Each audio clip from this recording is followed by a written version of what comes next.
नमस्ते दोस्तों, मैं हूं जगदीश चोपड़े और इस वीडियो में मैं आपके लिए लेके आ गया हूं मेरा पीसी बिल्ड। तो सबसे पहले मैं आपको बताता हूं कि मेरी रिक्वायरमेंट क्या थी पीसी बिल्ड करते वक्त। देखिए, मेरी प्राइमरी रिक्वायरमेंट थी 4K वीडियो एडिटिंग और सम कैजुअल गेमिंग। तो उसके लिए फर्स्ट क्वेश्चन इज कि मैंने एक हाई एंड लैपटॉप क्यों नहीं लिया, पीसी ही क्यों बिल्ड किया। देखिए, इट डिपेंड्स ऑन रिक्वायरमेंट। मेरा रिक्वायरमेंट था कि एक प्रॉपर सेटअप में, मेरा जो सेटअप है उसमें एक डेडिकेटेड स्पेस में मुझे मेरा सिस्टम रखना था। तो उस केस में पीसी इज़ फेवरेबल। देखिए, लैपटॉप में कंपोनेंट जो है वो कॉम्पैक्ट रहते हैं, क्योंकि उनको कॉम्पैक्ट स्पेस में उनको फिट करना रहता है। इसके वजह से छोटे कंपोनेंट रहते हैं, उसमें परफॉर्मेंस में कहीं ना कहीं तो आपको कॉम्प्रोमाइज़ करना पड़ता है। अगेन, लैपटॉप कब रिकमेंडेड है? जब आपका ट्रैवलिंग का मेन काम है, अगर आप सिटी टू सिटी ट्रैवल करते हो, आपको अलग अलग जगह पे जाकर फ़ोटो शूट करना रहता है, या फिर अलग अलग डेस्टिनेशन पे जाके वहाँ पे शूटिंग करके आपको वहाँ पे वीडियो एडिटिंग वगैरह, या फिर बाकी, या फिर अलग अलग डेस्टिनेशन पे जाके आप गेमिंग वगैरह करते हो, तो उस केस में आपके पास लैपटॉप के सिवा दूसरा कोई ऑप्शन नहीं रहता।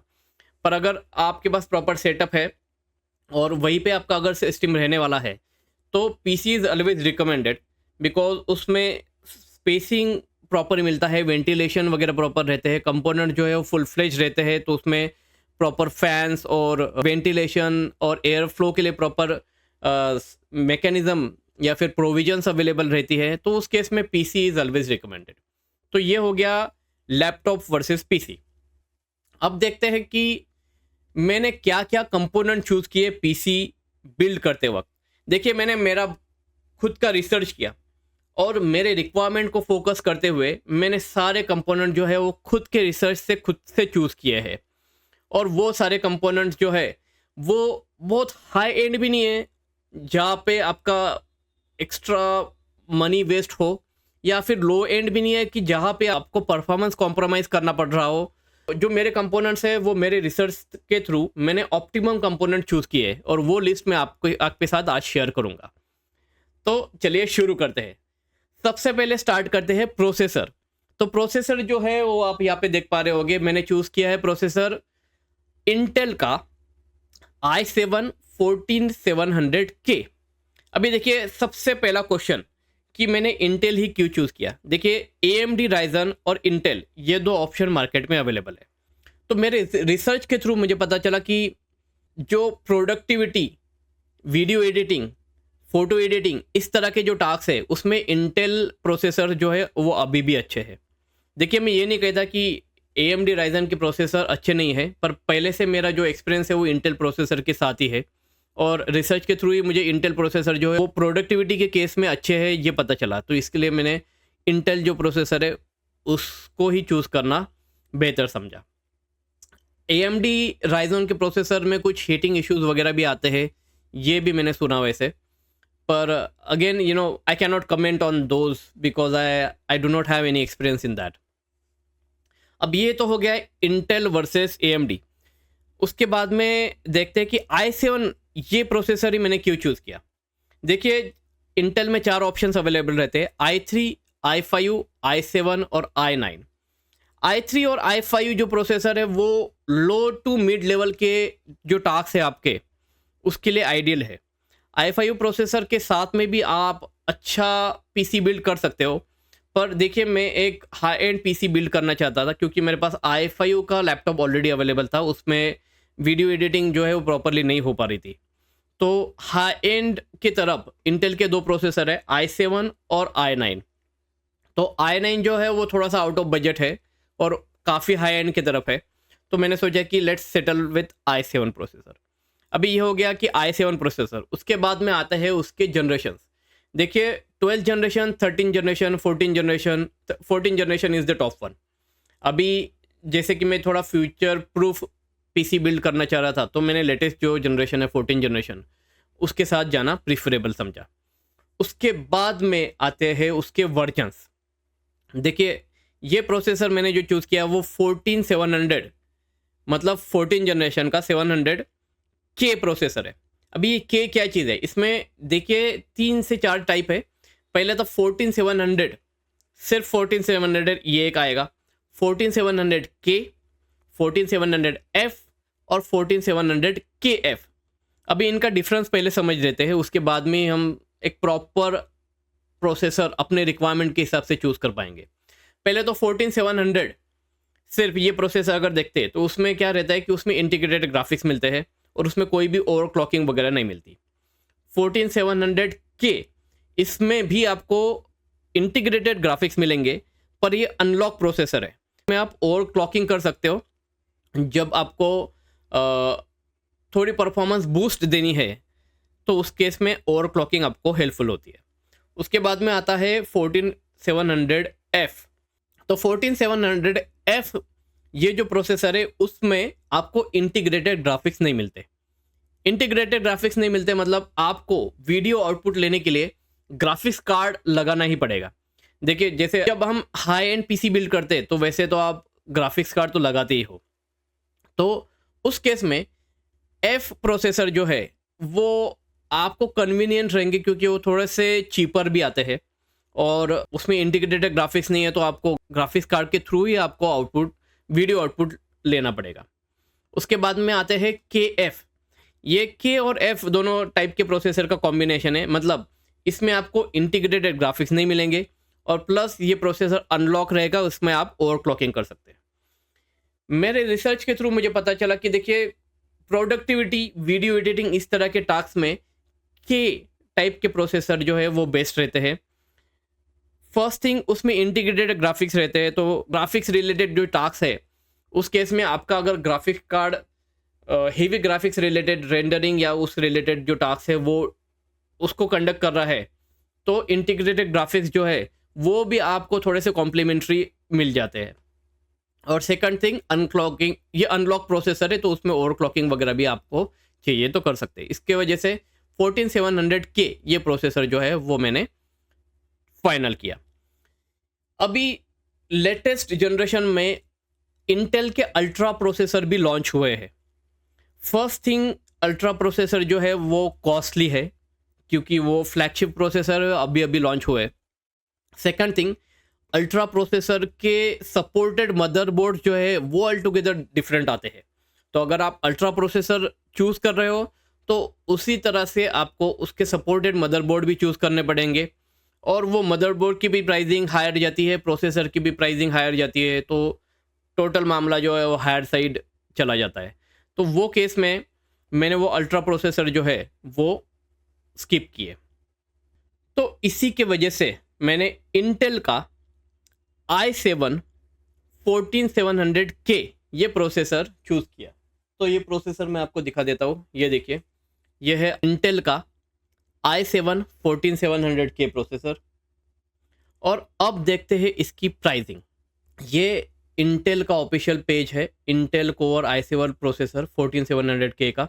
उसमें 33 MB की कैचे और अप टू 5.6 GHz की फ्रिक्वेंसी मिलती है। और इस पेज पे उसके बाकी के रिलेटेड इंफॉर्मेशन है, जैसे टोटल कोर 20 है, उसमें आपको 8 परफॉर्मेंस कोर मिलते हैं और 12 इफ़िशेंसी कोर्स है, टोटल थ्रेड 28 है, और रिलेटेड इंफॉर्मेशन आपको इस पेज पे मिल जाएगी। अब इसकी प्राइसिंग, ये उसका अमेज़ॉन का पेज है, Intel core i7 14700K LGA 771।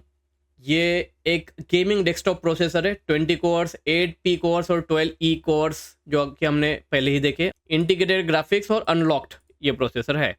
Amazon पे इसकी प्राइसिंग है 35,779।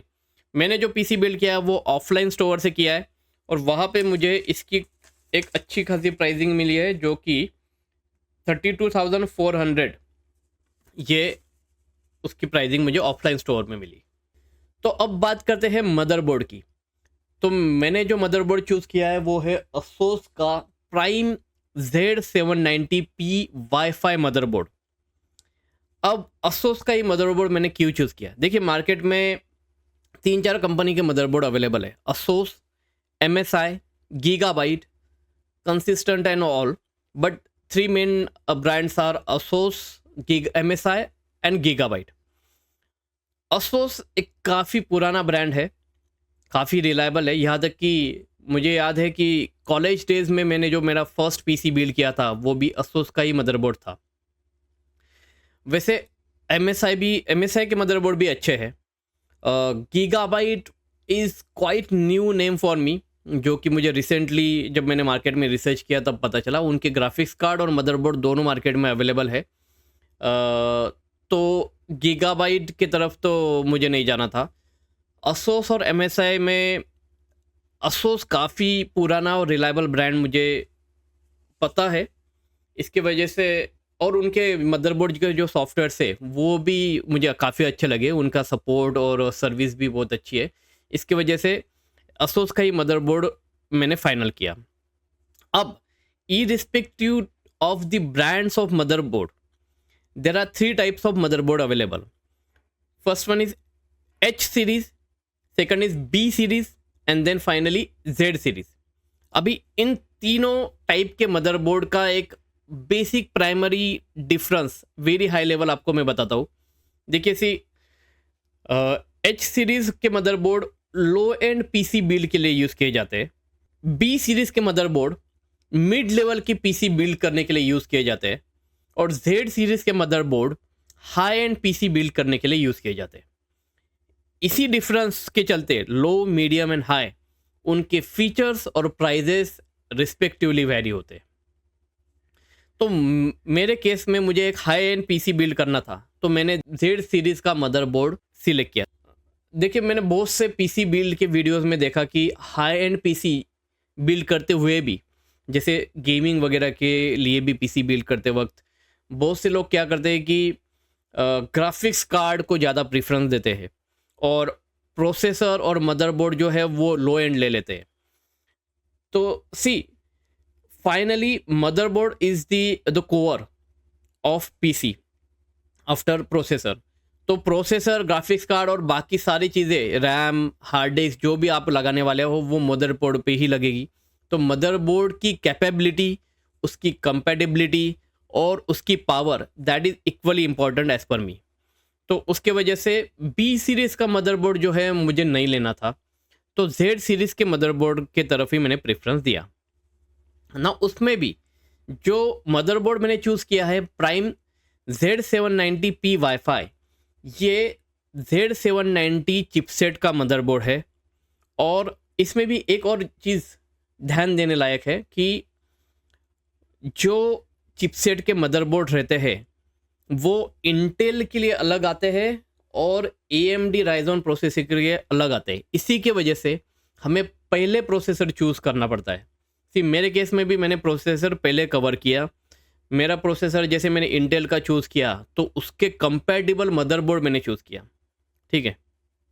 तो जैसे कि ये प्रोडक्ट पेज की वेबसाइट है Z790P असूस की, और यहाँ पे लिखा है this supports Intel core processor 14, 13 and 12 generation. और ये इंटेल का चिपसेट Z790P का मदरबोर्ड है, ठीक है। तो ये आपको क्रॉस वेरीफाई करना है, और ये कंपैटिबिलिटी प्रोसेसर की और मदरबोर्ड की, और motherboard along with all the components you are going to choose, उन सब की कंपैटिबिलिटी आपको कंसिडर करनी है। आप किसी एक्सपर्ट की एडवाइस भी ले सकते हो। जैसे कि मैंने कहा कि Z790P वाईफाई ये असूस का Z सीरीज़ का एंट्री लेवल मदरबोर्ड है, ठीक है। तो as per that the price is really good. इसके बाद में Z सीरीज़ के हाई एंड और कॉस्टली मदरबोर्ड आते हैं। मैंने उनके प्राइजेस कंपेयर किए, मेरी सारी जो रिक्वायरमेंट थी और लेटेस्ट सारे जो इसेंशियल फीचर्स थे वो ये मदरबोर्ड में ऑलरेडी कवर है। इसके वजह से I settled on this motherboard instead of going on a higher end motherboard and wasting my money on those unnecessary features. अब देखते हैं इस मदरबोर्ड के कुछ फीचर्स। तो ये मदरबोर्ड में अच्छे खासे VRM हीट सिंक्स अवेलेबल है। ये PCI 5.0 Gen 5 का सपोर्ट इस मदरबोर्ड में आपको मिलेगा, जो कि स्पेशली ग्राफिक्स कार्ड के लिए जो PCI 5.0 का स्लॉट यूज़ करते हैं वो इसमें अवेलेबल है। DDR5 का सपोर्ट मिलेगा और Wi-Fi 6 का इसमें सपोर्ट है। This is again another thing. जैसे कि मैंने कहा ये एंट्री लेवल मदरबोर्ड है, इसमें Wi-Fi 6 अवेलेबल है। Wi-Fi 6E अवेलेबल नहीं है, Wi-Fi 7 इसका भी सपोर्ट नहीं है। वाईफाई 6 का सपोर्ट है। तो अगर आपको एक फ्यूचरिस्टिक मदरबोर्ड चाहिए जिसमें आपके पास ऑलरेडी वाईफाई 6E और या फिर 7 का ब्रॉडबैंड राउटर ऑलरेडी अवेलेबल है, उस तरह की सर्विस अवेलेबल है, तो उस केस में आपको हाई एंड मदरबोर्ड की तरफ जाना चाहिए। जैसे अभी ये जो मदरबोर्ड है Z790P सीरीज़ के, तो उसी तरह से Z790A सीरीज़ के भी मदरबोर्ड आते हैं। तो वो जो है वो हाई एंड मदरबोर्ड रहते हैं, उनमें वाईफाई 6E या फिर 7 का भी सपोर्ट है। तो मेरे केस में वाईफाई 6 वॉज सफिशिएंट और इसमें इथरनेट का भी पोर्ट है 2.5 GB। मैं इथरनेट का पोर्ट प्रिफरेबली यूज़ करता हूँ और वाईफाई का सपोर्ट भी है। वैसे इसमें Z790P इस तरह का एक मदरबोर्ड भी आता है विदाउट वाईफाई। वो आई थिंक 2-3 हज़ार से सस्ता मिलता है, but again compromising on Wi-Fi feature altogether, I don't think a good choice. So Wi-Fi और Bluetooth का सपोर्ट जो है वो बेसिक आज के दिनों में हो गया है। इसकी वजह से मैंने Wi-Fi सपोर्ट वाला मदरबोर्ड ही चूज़ किया। और उसके बाद में इसमें टाइप सी का पोर्ट भी देखने को मिलता है। बहुत से मदरबोर्ड मैंने बाकी के देखे MSI वगैरह के जिसमें टाइप सी का पोर्ट मुझे नहीं दिखा। ये इस तरह का मदरबोर्ड है जिसमें टाइप सी का पोर्ट है, USB 3.2 Gen 2 टाइप सी का पोर्ट और थंडरबोल्ट USB 4 का सपोर्ट। नाउ इसमें थंडरबोल्ट का पोर्ट नहीं भी है और है भी। इसके बारे में मैं लास्ट में आपको बताता हूँ कि एक्चुअली इसमें क्या क्या है, बट बाकी की चीज़ें हैं इसमें। और सबसे इम्पोर्टेंट चीज़ पोर्ट्स के बारे में बात कर लेते हैं। तो इसमें क्या क्या पोर्ट्स अवेलेबल है। सी, इसमें सबसे पहले HDMI और DP port, display port available है टॉप में। अगर आप इंटीग्रेटेड ग्राफिक्स का प्रोसेसर लेते हो उस टाइम पे आपको ये यूज़फुल होगा, या फिर आप ग्राफिक्स कार्ड नहीं लगाते हो और प्रोसेसर के जो इंटीग्रेटेड ग्राफिक्स है उसी से आप डिस्प्ले आउटपुट लेते हो, उस टाइम पे आपको ये पोर्ट्स का यूज़ होगा। अगर आप ग्राफिक्स कार्ड लगाते हो तो आप डिस्प्ले आउटपुट जो है वो ग्राफिक्स कार्ड से ही लोगे, उस केस में इसका यूज़ नहीं होने वाला। उसके बाद में इसमें 4 USB 2.0 टाइप ए के पोर्ट है। यहाँ पे 2 ये ब्लैक वाले और यहाँ पे 2 ये ब्लैक वाले। उसके बाद में एक ये कीबोर्ड माउस का ओल्ड कॉम्बो वाला पोर्ट है, जो कि क्यों दिया है इसमें, इसको आजकल कौन यूज़ करता है मुझे पता नहीं, पर फिर भी ये अवेलेबल है। आजकल सभी कीबोर्ड और माउस जो है वो USB टाइप ए में ही आते हैं, उसकी कनेक्टिविटी है, तो इसका तो मुझे कुछ यूज़ नहीं लगता है। उसके बाद में यहाँ पे 2 USB 3.2 Gen 1 के टाइप ए पोर्ट अवेलेबल है और एक LAN का पोर्ट है, Realtek 2.5 GB इथरनेट का पोर्ट अवेलेबल है यहाँ पे एक टाइप सी का पोर्ट अवेलेबल है। USB 3.2 Gen 2 का टाइप सी का पोर्ट अवेलेबल है। उसी के साथ में एक USB 3.2 Gen 2 का एक टाइप ए हाई स्पीड वाला एक USB पोर्ट भी यहाँ पे अवेलेबल है। उसके बाद में 3 ऑडियो जैक्स और इंटेल वाईफाई 6। तो ये एक 2 पिन से यहाँ पे जो उस मदरबोर्ड के साथ में एक वाईफाई का एंटीना आता है, तो उसको यहाँ पे हम कनेक्ट कर सकते हैं। और बाकी के राइट हैंड साइड पे ये सारे जो कनेक्टिविटी के ऑप्शंस अवेलेबल है जो कि हम चूज़ कर सकते हैं। सी, जैसे कि मैंने बोला था कि थंडरबोल्ट पोर्ट यहाँ पे अवेलेबल नहीं है। ये जो टाइप सी का पोर्ट है ये नॉर्मल डेटा वाला पोर्ट है, पर यहाँ पे आपको मदरबोर्ड पे दिखेगा थंडरबोल्ट USB 4 हेडर।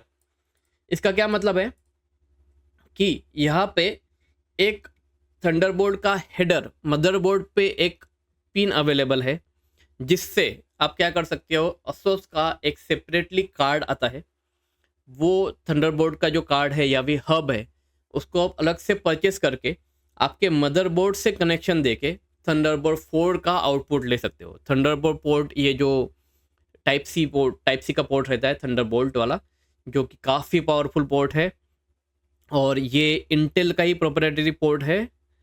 ये AMD राइजन के प्रोसेसर में नहीं मिलेगा। इससे आपको फास्ट डेटा वगैरह का, वैसे डेटा का तो ये टाइप सी से ही हो जाएगा, पर डिस्प्ले आउटपुट और बाकी की सारी चीज़ें जो है वो भी आजकल आप थंडरबोल्ट पोर्ट से ले सकते हो। डेजी चेनिंग या फिर 8K तक का रिजोल्यूशन का आउटपुट अगर आपको लेना है तो थंडरबोल्ट पोर्ट से इजीली आप ले सकते हो। तो वो वाला इसमें सपोर्टेड है, पर इसके लिए आपको सेपरेटली एक थंडरबोल्ट का हब, असोस का हब एक अलग से परचेस करना पड़ेगा, जो कि मैंने एक्चुअली ढूंढ के भी देखा पर मुझे कुछ मिला नहीं एक्चुअली, और मेरे केस में उसकी ज़्यादा रिक्वायरमेंट में भी नहीं थी, तो उसमें मैंने ज़्यादा टाइम वेस्ट नहीं किया। पर हाँ, इस तरह का एक ऑप्शन मुझे दिखा और ये उन्होंने मेंशन किया है, और बाकी के सारी चीज़ें जो ये वहाँ पे मेंशन है ही। तो ये मदरबोर्ड LGA 1700 सॉकेट के साथ में आता है इंटेल के। Now this is the point two remember. इसका मतलब है इसमें इस पोर्ट को सपोर्ट करने वाले प्रोसेसर ही फिट होंगे इस मदरबोर्ड में, और ये बात आपको क्रॉस वेरीफाई करनी है। मेरे केस में जो मैंने प्रोसेसर लिया, तो उस केस में यहाँ पे लिखा है i7 14700 के LGA 1700। तो यहाँ पे क्लियर कट प्रोसेसर पे मेंशन है कि ये प्रोसेसर LGA 1700 सॉकेट को सपोर्ट करता है, और वो सेम सॉकेट मेरे मदरबोर्ड पर अवेलेबल है। मतलब ये प्रोसेसर इस मदरबोर्ड में फिट होगा। ये कंपेटिबिलिटी मुझे क्रॉस वेरीफाई करके चेक करनी है। और उसी के साथ में यहाँ पे लिखा है, मेंशन किया है कि इंटेल के कोर 14, 13 एंड 12 जनरेशन के प्रोसेसर इसमें सपोर्टेड है। तो मेरा 14 जनरेशन का प्रोसेसर इसमें सपोर्टेड है, ये कंफर्म होता है।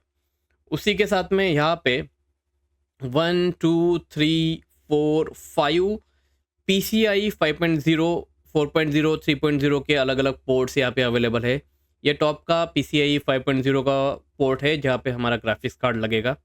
उसी के साथ में यहाँ पे ये VRM हीट सिंक वगैरह अवेलेबल है, और ये यहाँ पे DDR5 के ड्यूअल चैनल के रैम के पोर्ट्स अवेलेबल है, ड्यूअल चैनल सपोर्टेड। और उसके बाद में यहाँ पे M.2 के हार्ड डिस्क के 1, 2, 3 पोर्ट्स अवेलेबल है, ठीक है। और इसमें दोनों तरह के पोर्ट्स अवेलेबल है, 22110 और 2280। ये दोनों तरह के पोर्ट्स क्या और कैसे रहते हैं उसके बारे में जब मैं हार्ड डिस्क आपको बताऊंगा तब हम डिटेल में देखेंगे। पर ये दो तरह की NVMe SSD मार्केट में अवेलेबल है। 22110, ये इसका मतलब है कि ये लंबी वाली SSD आती है। यहाँ पे आप देख रहे हो ये जो हीट सिंक ऑलरेडी यहाँ पे माउंटेड है मदरबोर्ड पे, ये एक 22110 पोर्ट यहाँ पे अवेलेबल है। उसी तरह से इसमें ही एक स्टैंडर्ड साइज़ 2280 की SSD आती है, जो कि मार्केट में स्टैंडर्ड 2280 की SSD अवेलेबल है, और वही हम यूज़ करते हैं, वही मैंने भी यूज़ किए हैं। पर लंबे साइज़ की ये जो एडवांस पोर्ट है उस तरह के SSD भी मार्केट में अवेलेबल है, पर वो काफ़ी महंगी आती है। पर ये मदरबोर्ड उस तरह के 2 पोर्ट को सपोर्ट करता है, ये एक अच्छी चीज़ है। तो आगे फ्यूचर में अगर मुझे एक जो मैंने 2280 की SSD अभी लगाई है, जो कि काफ़ी अच्छी सैमसंग की मैंने लगाई है, उससे भी अच्छी सैमसंग की या फिर दूसरे किसी भी ब्रांड की अगर मुझे SSD और ऐड करनी है, तो उसके लिए 2 बड़े पोर्ट मेरे इसमें अवेलेबल है PCIe 4.0 के, तो मैं उसको एक्सपांड कर सकता हूँ। उसी के साथ में यहाँ पे ARGB हेडर्स अवेलेबल है, एड्रेसेबल हेडर्स, जिसमें अगर आपके कैबिनेट में जो फैंस वगैरह है वो अगर ARGB सपोर्ट करते हैं, ARGB मतलब एड्रेसेबल RGB, जिसमें जो RGB लाइटिंग्स है फ़ैन की वो मदरबोर्ड के सॉफ्टवेयर से कंट्रोल की जाती है। तो हमें एक ही तरह के अगर सारे जो भी RGB लगे हैं उसमें कैबिनेट में या उसके साथ साथ कूलिंग सिस्टम में, तो उन सबको अगर एक सॉफ्टवेयर से कंट्रोल करना है तो उसके लिए ये ARGB आपको हेल्प होता है। उसी के लिए ASUS का Aura RGB करके एक सॉफ्टवेयर रहता है, जो कि हम डिटेल में देखेंगे बाद में। तो उसके लिए ये RGB हेडर्स यहाँ पे मदरबोर्ड पे अवेलेबल है। तो कनेक्टिविटी की बात कर लेते हैं। इसमें PCIe 5.0 का स्लॉट जैसे मैंने बताया, तो ये PCIe 5.0 का स्लॉट है जिसमें हम अभी जो मार्केट में आ रहे लेटेस्ट ग्राफिक प्रोसेसर है वो लगा सकते हैं। उसी के साथ में ये USB 3.2 Gen 2x2 का टाइप सी पोर्ट यहाँ पे अवेलेबल है for high speed data connectivity. USB 4 Thunderbolt का सपोर्ट है इसमें, जैसे कि मैंने बोला कि वो डायरेक्ट पोर्ट मदरबोर्ड पे अवेलेबल नहीं है। मदरबोर्ड पे ये हेडर दिया हुआ है जिससे हम एक सेपरेट असोस का एड ऑन कार्ड यहाँ पे मेंशन भी किया है।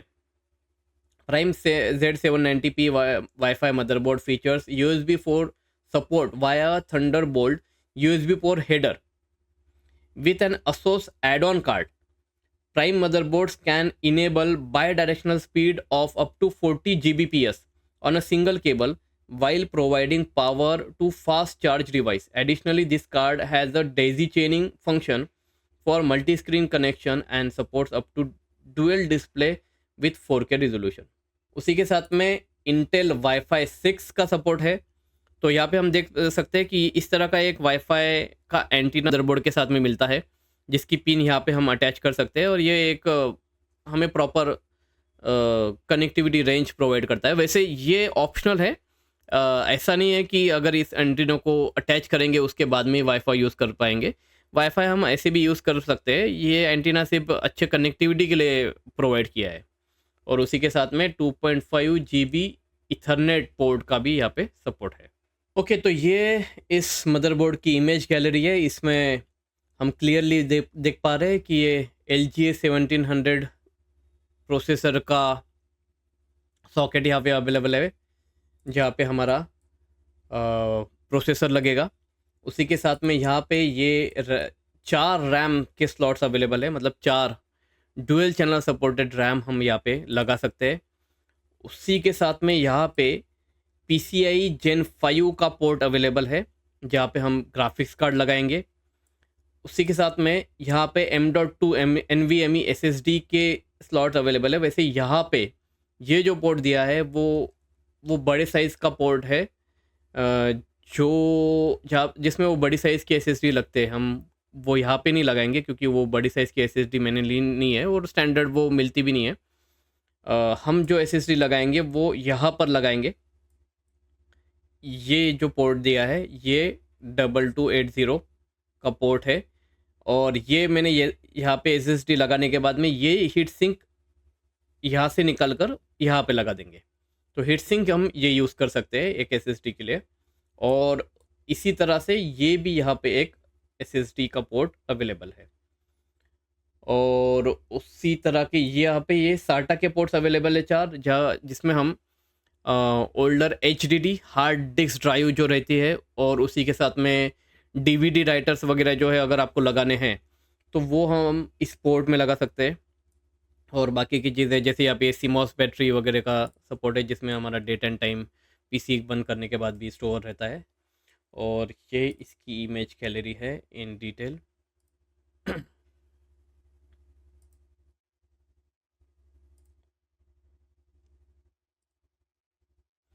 और ये सारे पोर्ट्स इसमें अवेलेबल है। Now next thing is see, ये क्या चीज़ है, ये यहाँ पे IO शील्ड जो कि मदरबोर्ड के बॉक्स में प्रोवाइड की जाती है। अभी ये क्या चीज़ है, ये IO शील्ड जो है वो इस IO के ऊपर एज अ प्रोटेक्शन कवर करके लगाई जाती है। मतलब ये जो मदरबोर्ड है, ये मदरबोर्ड हम अपने कैबिनेट में लगाएंगे और उसके ऊपर वो IO शील्ड यहाँ पे लगाएंगे। जैसे आप देख पा रहे हो यहाँ पे ये iOS जो है वो डायरेक्टली ओपन है और ये एक इस मदरबोर्ड का मुझे डिसएडवांटेज लगा कि इसमें इनबिल्ड IO शील्ड नहीं आती। जैसे for example let me show you one another motherboard. जैसे ये ASUS का प्राइम Z790A वाईफाई मदरबोर्ड है जो कि एक काफ़ी अच्छा खासा और कॉस्टली मदरबोर्ड है। और जैसे हम देख पा रहे हैं इंटेल का चिपसेट Z790p, सारे प्रोसेसर और सपोर्ट वगैरह वैसे ही है। और यहाँ पे हम देख पा रहे हैं कि वाईफाई 6E का सपोर्ट जैसे इसको है, हमारे वो मदरबोर्ड को वाईफाई 6 का ही सपोर्ट था।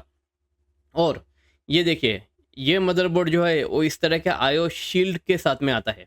तो उसमें उस तरह के वो जो पत्थर की पट्टी है IO शील्ड जिसे बोलते हैं वो सेपरेटली लगाने की ज़रूरत नहीं रहती। ये एक थोड़ा आज के ज़माने में स्टैंडर्ड लगता है। इसको डिटेल में आपको दिखाता हूँ इस तरह से। तो अगर मदरबोर्ड को हम देखेंगे तो यहाँ पे इस तरह की ये शील्ड ऑलरेडी लगी आती है, ठीक है। पर Z790P में इस तरह का आयो शील्ड मदरबोर्ड पे नहीं आता। उसके लिए हमें ये सेपरेट से आयो शील्ड मिलती है एक पतरे की, जो कि ऊपर से लगानी पड़ती है। ये एक चीज़ मुझे इस मदरबोर्ड की अच्छी नहीं लगी। मुझे ऑन बोर्ड आयो शील्ड चाहिए थी, पर अगर वो एक छोटी सी चीज़ के लिए अगर मैं हाई एंड मदरबोर्ड की तरफ जाता हूँ तो प्राइस में अच्छा खासा काफ़ी ज़्यादा डिफरेंस आ रहा था। और वो जैसे वो जो ए वाला मदरबोर्ड देखा उसमें बहुत सारे ज़्यादा एक्स्ट्रा फीचर जो कि मुझे चाहिए भी नहीं थे, और प्राइसिंग भी अननेसेसरी बहुत ज़्यादा इंक्रीज़ हो रही थी, तो मुझे ये कॉम्प्रोमाइज़ करना पड़ा। बट स्टिल असोस ने ये एक बेसिक चीज़ आज के ज़माने में आयो शील्ड इनबिल्ट ऑन मदरबोर्ड देनी चाहिए थी। यहाँ पे मैं थोड़ा सा डिसअपॉइंट हूँ असोस के साथ में। उसके साथ में मदरबोर्ड में जैसे हम देख पा रहे हैं ये मदरबोर्ड आता है, ये एक रियर आईओ पैनल शील्ड आती है, यूज़र गाइड, एक वाईफाई एंटीना आता है, और ये स्क्रूज़ वगैरह। साटा केबल मेरे मदरबोर्ड में तो मुझे दिखे नहीं, पर पता नहीं आते होंगे। तो उसी के साथ में ये हमारा मदरबोर्ड कवर हो गया। अब बात करते हैं इसकी प्राइसिंग। तो ये मदरबोर्ड अमेज़ॉन पे अभी 20,850 में अवेलेबल है, और मुझे मेरे ऑफलाइन स्टोर में ये मिला 23,400। मतलब लगभग अमेज़ॉन के प्राइस से मुझे 2-2,500 महंगा मिला। सी ऐसा भी होता है, ऑफलाइन स्टोर में ये मुझे अमेज़ॉन के प्राइस से महंगा मिला। तो ये एक चीज़ मैंने एक्चुअली कंसिडर करनी चाहिए थी। वैसे जस्ट मैंने रिसर्च किया था उस टाइम पे इसकी प्राइस ज़्यादा थी, मे बी अभी रिड्यूस हो गई होगी, पर प्राइजेस तो वेरी होती रहती है। ओके, तो अब बात करते हैं हमारे फेवरेट ग्राफिक्स कार्ड की। तो इस पीसी बिल्ड में मैंने जो ग्राफिक्स कार्ड चूज़ किया है वो है Asus Dual GeForce RTX 4060 8GB। अब इसमें स्टार्टिंग में जब मैंने इसका रिसर्च चालू किया तो सबसे पहला क्वेश्चन मुझे ये आया, ये जो ग्राफिक्स कार्ड है वो है एनवीडिया का, ठीक है। अब इसमें मार्केट में as of now 3 company graphics card provide करती है। एक एनवीडिया का है, दूसरा MSI का, और तीसरा है इंटेल का। इंटेल के अभी अभी आने लगे। तो एनवीडिया और MSI में से एनवीडिया बहुत पुरानी कंपनी है और उनका ग्राफिक्स कार्ड जो है वो टॉप ऑफ द लाइन्स रहते हैं। तो नो डाउट एनवीडिया का 95% लोग एनवीडिया के कार्ड्स ग्राफिक्स कार्ड को ही प्रेफर करते हैं। मैंने भी एनवीडिया के साथ में ही जाना पसंद किया।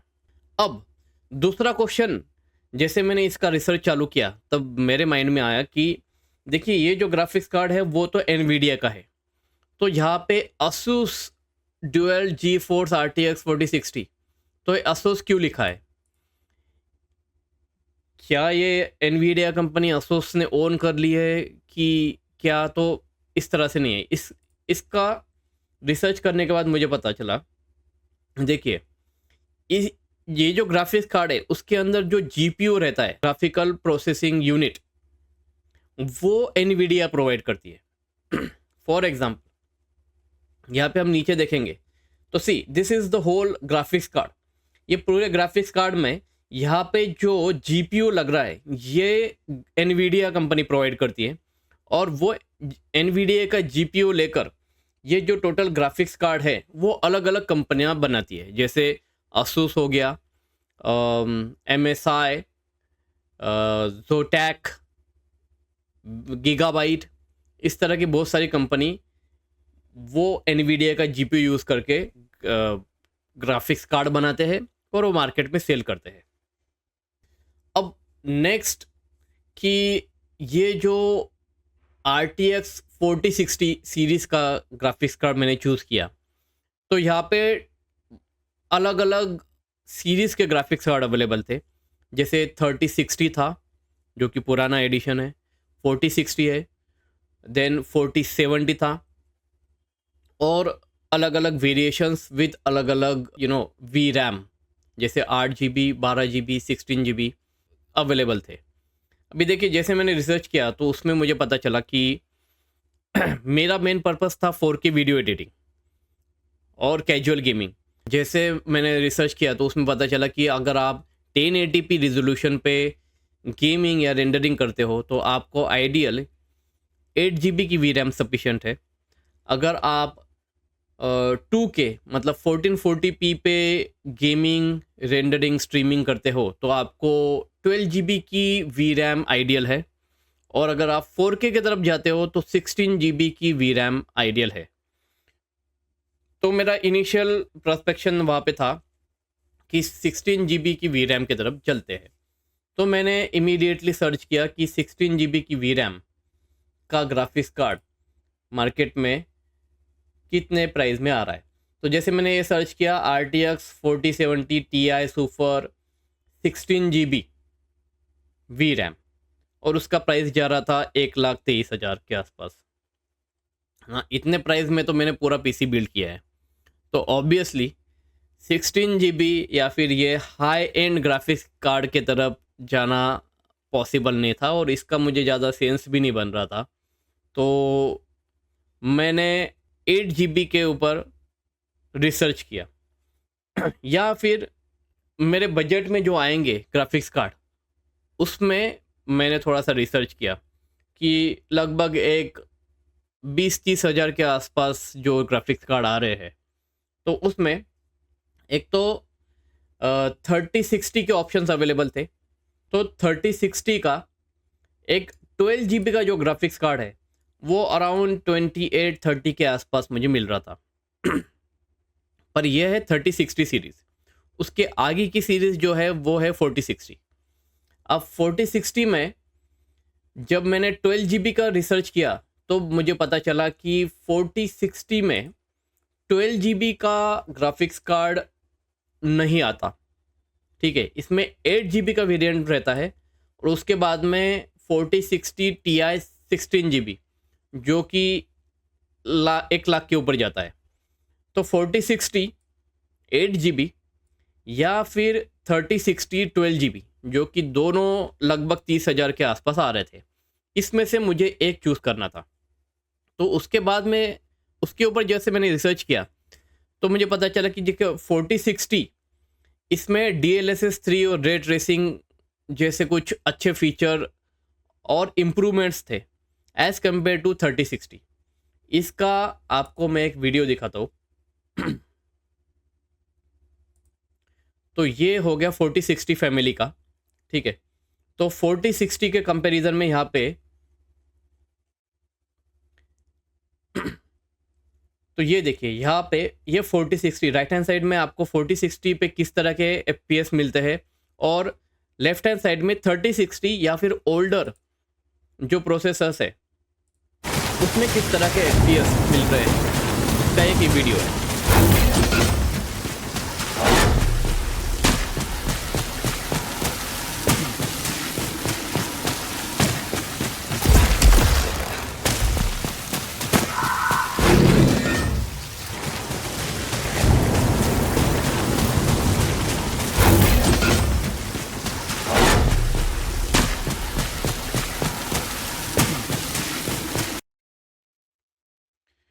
तो एक बात तो क्लियर थी कि 4060 जो कि एक न्यूअर वर्जन का, न्यूअर सीरीज़ का ग्राफिक्स कार्ड एनवीडिया ने लॉन्च किया है, तो उसमें ऑब्वियसली इम्प्रूवमेंट्स है।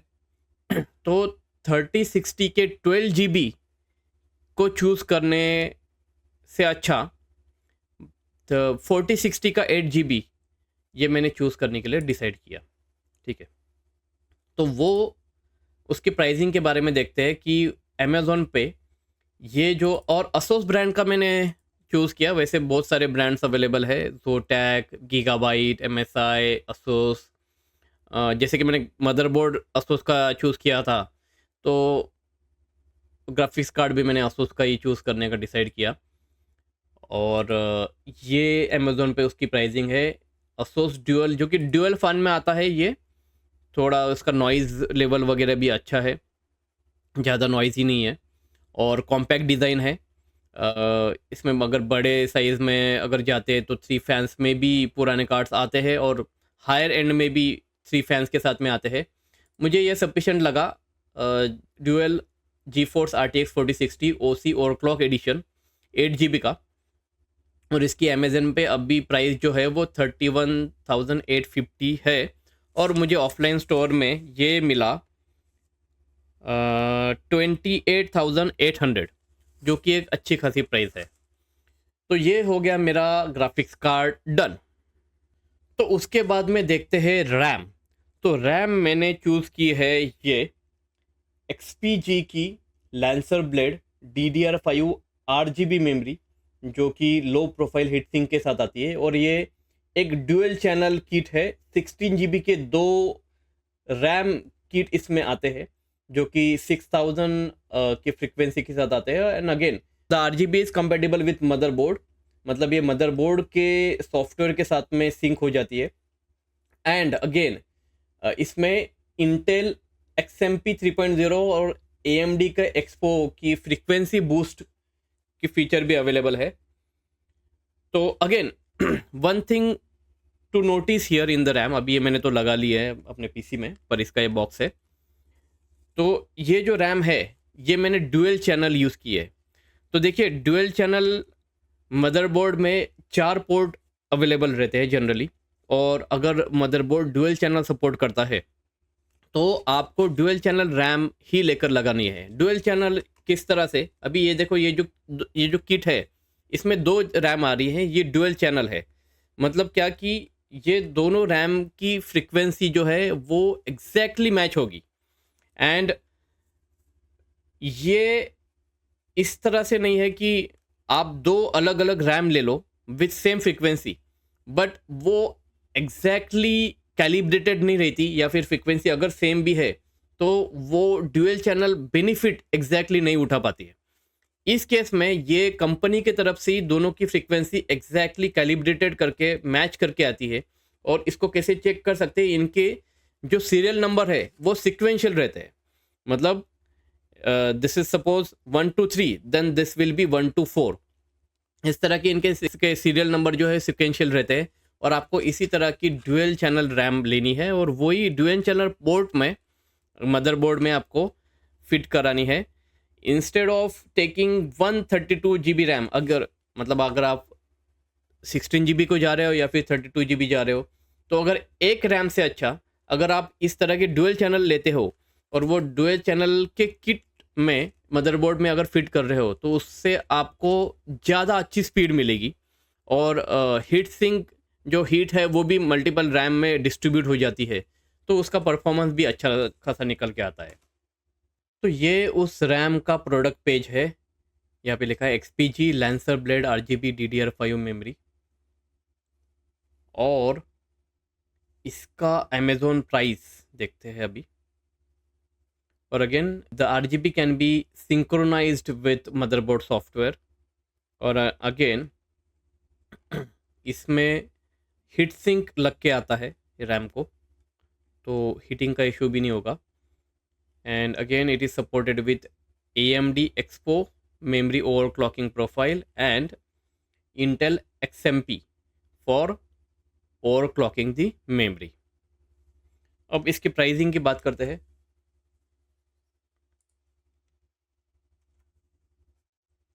तो अमेज़ॉन पे ये है ADATA DDR5 16/2 की 2 चिप है, XPG 6000 megahertz lancer blade RGB black. और अमेज़ॉन पे currently it is not available, तो इसका प्राइसिंग भी यहाँ पे में अवेलेबल नहीं है। पर ये ऑफलाइन स्टोर में मुझे मिली 9650 की। तो उसी के साथ में next let's discuss about SSD। तो मैंने SSD ली है ये सैमसंग की 990 pro PCI 4.0 NVMe M.2 SSD 1 TB की, जिसका रीड स्पीड है 7450 Mbps अप टू। SSD में मेरे पास 2-3 ऑप्शंस थे, जैसे हो गया क्रूशियल, WD और सैमसंग।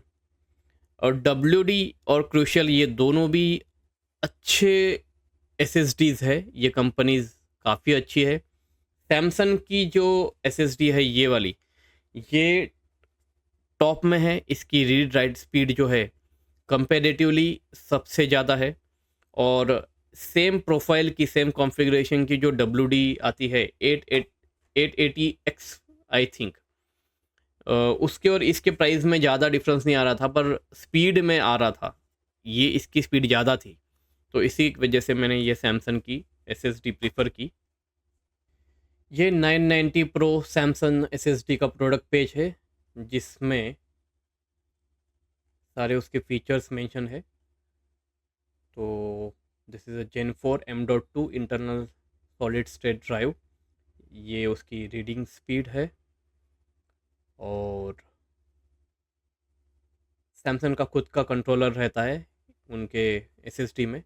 इसके साथ में एक सैमसंग मैजिशियन सॉफ्टवेयर भी आता है, जिसके थ्रू हम SSD की हेल्थ और बाकी चीज़ें जो है वो मॉनिटर कर सकते हैं। How we configure the SSD।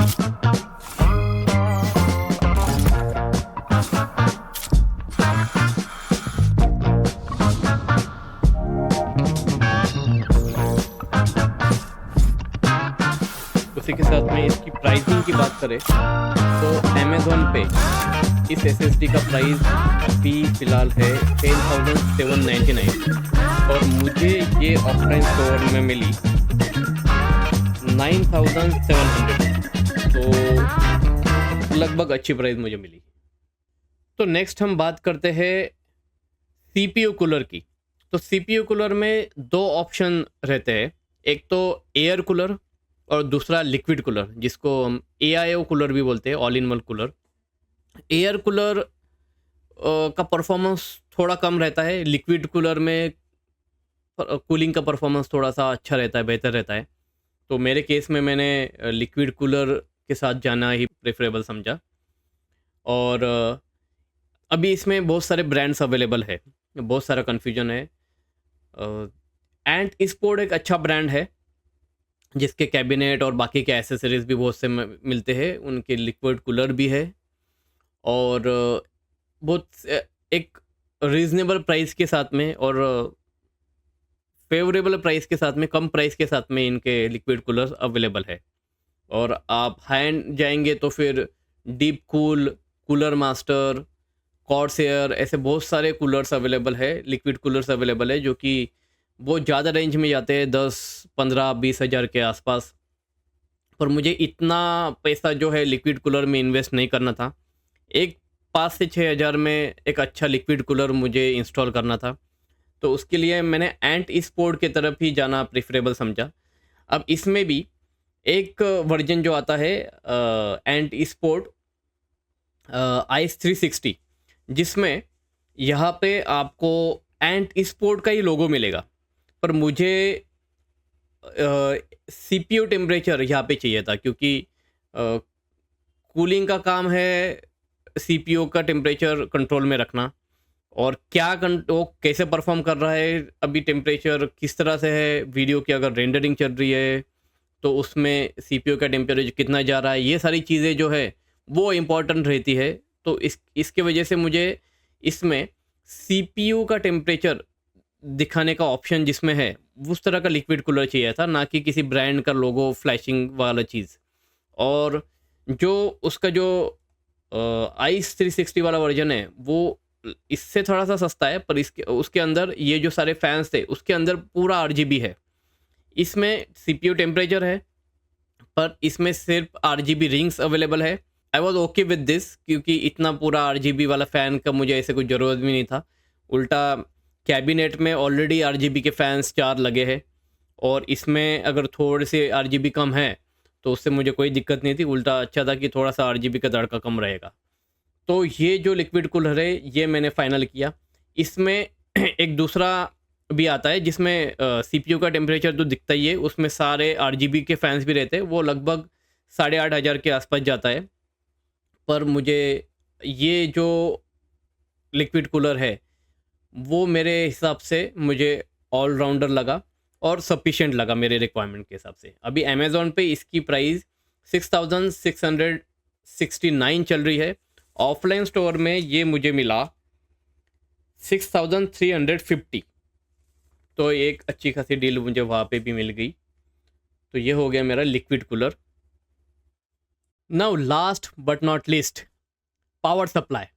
तो मैंने जो पावर सप्लाई चूज़ किया है वो है कॉर्सियर कंपनी का RMX सीरीज़ RM850X 850 वैट का 80+ gold certified fully modular PSU power supply unit.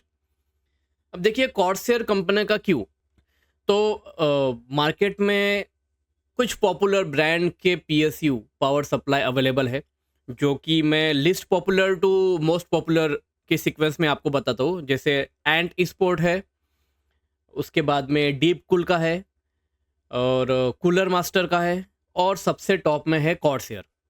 तो कॉर्सियर जो है वो थोड़ा सा कॉस्टली है comparatively, but it is the best in the line.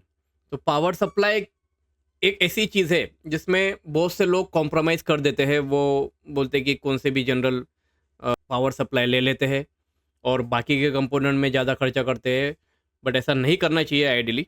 Power supply जो है वो एक क्रूशियल कंपोनेंट है जो कि सारे कंपोनेंट, मदरबोर्ड पे लगे सारे कंपोनेंट को पावर सप्लाई देने का काम करता है।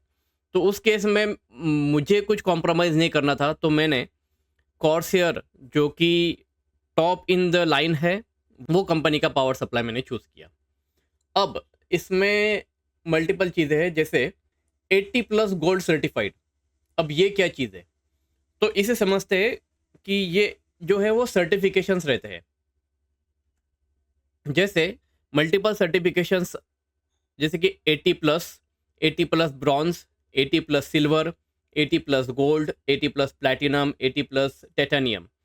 तो ये जो सर्टिफिकेशंस है वो पावर सप्लाई की एफिशिएंसी को जस्टिफाई करते हैं। मतलब जितने ज़्यादा सर्टिफिकेशन का पावर सप्लाई होगा, वो जो भी पावर वो कंज्यूम करेगा उसकी ज़्यादा से ज़्यादा power without minimum loss deliver करेगा आपके पीसी को। तो जैसे अपन देखते हैं कि यहाँ पे 80+ टाइटेनियम जो है वो मैक्सिमम पावर जो है वो डिलीवर करेगा, जिस तरह से लेता है वो कम से कम लॉस में डिलीवर करेगा। तो जैसे कि हम हाई एंड पीसी बिल्ड करते हैं तो आइडियली एटलीस्ट 80+ गोल्ड सर्टिफिकेशन का PSU हमने चूज़ करना चाहिए। तो मैंने 80+ गोल्ड का चूज़ किया। उसके बाद में देखते हैं कि ये मॉड्यूलर क्या चीज़ है। तो PSU पावर सप्लाई में 3 टाइप के मॉडल्स आते हैं। First one is modular, second one is semi modular, and third one is fully modular. तो मॉड्यूलर में कैसे रहता है कि सारे जो केबल्स है वो आपके पावर सप्लाई को डायरेक्टली अटैच रहते हैं, और वो जो केबल है उसमें से निकलते हैं, तो जो अलग अलग मदरबोर्ड पे लगे हुए कंपोनेंट्स है उनको हम अटैच करते हैं। तो for example suppose power supply से 20 केबल्स निकल रही है और आपके जो कंपोनेंट्स है सारे कंपोनेंट को आपको सपोज 12 केबल्स ही ओनली लगी, तो 8 केबल जो है वो आपके ऐसे ही पड़े रहेंगे, वो आपके कैबिनेट में एक केबल का मेश तैयार हो जाएगा। सेमी मॉड्यूलर क्या रहता है कि कुछ इम्पॉर्टेंट और कोर जो केबल्स है, जैसे मदरबोर्ड को हो गया, PCI जो कंपोनेंट्स हो गए उनको हो गया, तो वो सारे केबल जो है वो डायरेक्ट पावर सप्लाई को अटैच रहती है। और बाकी जो ऑप्शनल केबल है, जैसे ग्राफिक्स कार्ड की होगी, कुछ हार्ड डिस्क वगैरह की होगी, DVD राइटर की, सपोज कुछ डेटा की केबल वगैरह रहेगी, तो वो जो है वो डिटैचेबल रहती है, तो उनको डिटैच करके रख सकते हैं। और फुल्ली मॉड्यूलर किस तरह से रहता है कि फॉर एग्जांपल ये स्क्रीन पे ये एक एग्जांपल है फुल्ली मॉड्यूलर पावर सप्लाई का, जिसमें पावर सप्लाई और ये सारे जो अवेलेबल केबल्स है वो सारे डिटैचेबल रहेंगे, और जो जो केबल का रिक्वायरमेंट है वही केबल हमें सिर्फ अटैच करना है पावर सप्लाई को, और बाकी की केबल जो है हमें बॉक्स में संभाल कर रख देनी है फॉर द फ्यूचर प्रूफ।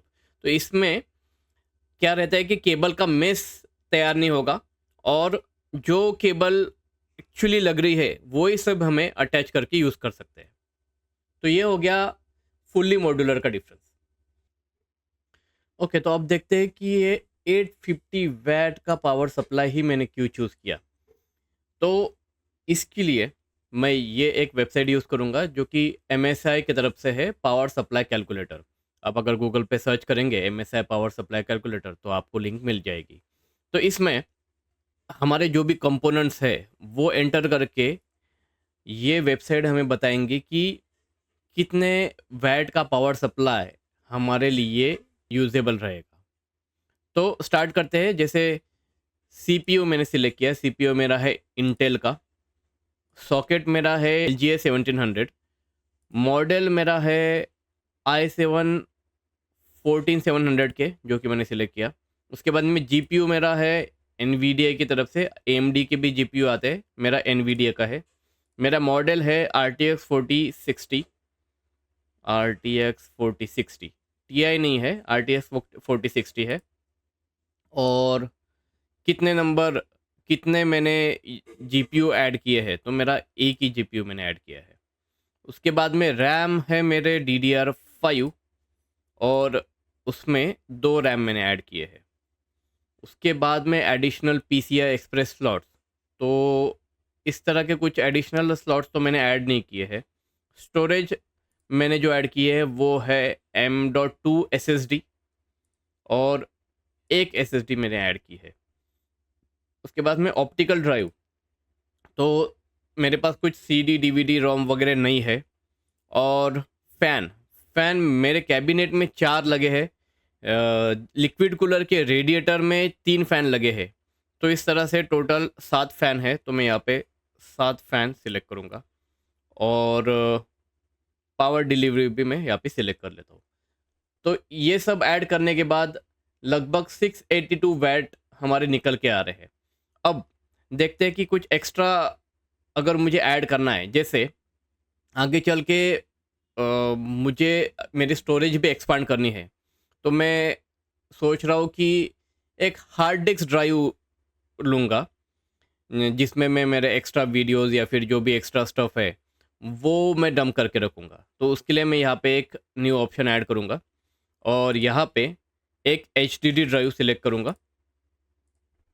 तो एंड मेरे पास एक्सटर्नल DVD राइटर भी है, अगर किसी केस में अगर मेरी पुरानी कोई CD या फिर कुछ अगर लगाना है तो उस केस में मैं DVD writer, CD DVD writer का जो ये है वो भी सिलेक्ट कर लेता हूँ। और ये सारा करने के बाद में लगभग 727 वैट हमारा निकल के आ रहा है। तो समझ लीजिए कि 750 वैट की हमारी रिक्वायरमेंट है। एक दो चीज़ें अगर मैंने आगे जाके ऐड की, जैसे अगर मुझे रैम एक्सपांड करना है तो सपोज़ 2 स्लॉट अभी मैंने डाले हैं, सपोज़ मैंने और एक्सपांड की, मेरे चारों के चारों स्लॉट यूटिलाइज़ कर लिए, तो उस केस में जो है 750 के ऊपर मेरा रिक्वायरमेंट जा रहा है। अब फ़िलहाल के कंडीशन में अगर मैं 2 स्लॉट्स रखता हूँ, यहाँ पे 2 रैम रखता हूँ, तो मेरा 750 वैट में 750 वैट का PSU सफिशिएंट है। पर फॉर अ फ्यूचर प्रूफ अगर मुझे, जैसे कि ये PC है, तो PC में आगे चलकर मुझे कुछ अगर अपग्रेड करने हैं तो उसके लिए मुझे स्कोप रखना है। तो अपग्रेड के लिए मदरबोर्ड पे पोर्ट्स अवेलेबल रहते हैं, मुझे एक SSD लगानी है, एक हार्ड डिस्क ड्राइव लगानी है और दूसरे कौन से भी PCI या एक्सप्रेस के जो भी कार्ड्स वगैरह लगाने हैं।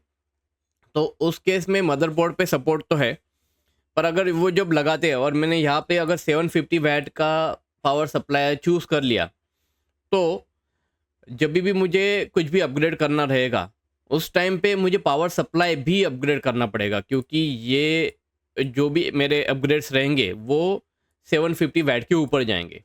इसी के लिए आइडियल है कि जब भी आप पावर सप्लाई चूज़ करते हो तो एक 100-150 वैट का आप बफर रखिए, मतलब आगे जब के आपको अगर कुछ एक्सपांड करना हो, कुछ अपग्रेड करना हो, तो उसके लिए आपको उस टाइम पे फिर पावर सप्लाई अपग्रेड करने की या फिर चेंज करने की ज़रूरत नहीं रहेगी, क्योंकि पावर सप्लाई जो है वो काफ़ी महंगा आता है। लगभग ये 9-10 हज़ार का पावर सप्लाई है। अगर मैं बाकी के अपग्रेड करता हूँ तो मुझे ये जो पुराना पावर सप्लाई रिमूव करके नया खरीद के नया लगाना पड़ेगा, तो again that will be a waste of money. तो 1-2 हज़ार ज़्यादा देके अभी ही थोड़ा सा ज़्यादा वैट का पावर सप्लाई लेना कभी भी बेहतर रहेगा।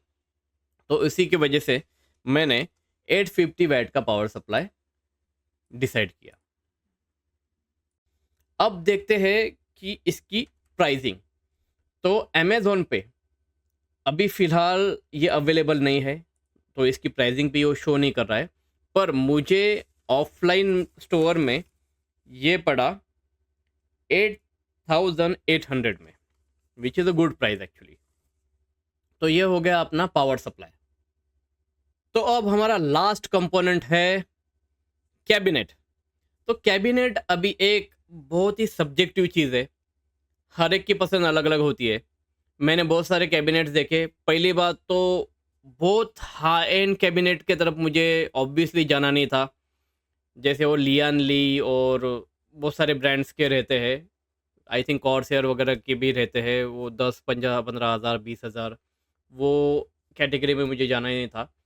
एंड स्पोर्ट के कैबिनेट मुझे अच्छे लगे, जो कि एक रीज़नेबल प्राइस में अच्छे क्वालिटी के साथ आते हैं, और मुझे उसी के साथ में फिर जाना था। उसमें भी बहुत सारे वेरिएंट्स आते हैं एंटी स्पोर्ट्स में भी।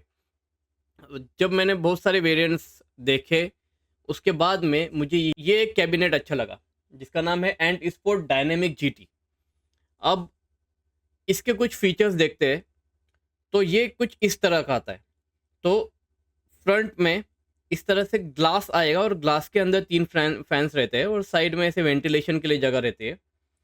और इसके अंदर अगर देखेंगे तो अगर लिक्विड कूलर की बात करते हैं तो 360 का तक का लिक्विड कूलर का सपोर्ट इसमें मिल जाता है, और वेंटिलेशन के लिए सफिशिएंट जगह है। इसकी क्वालिटी भी मुझे अच्छी लगी।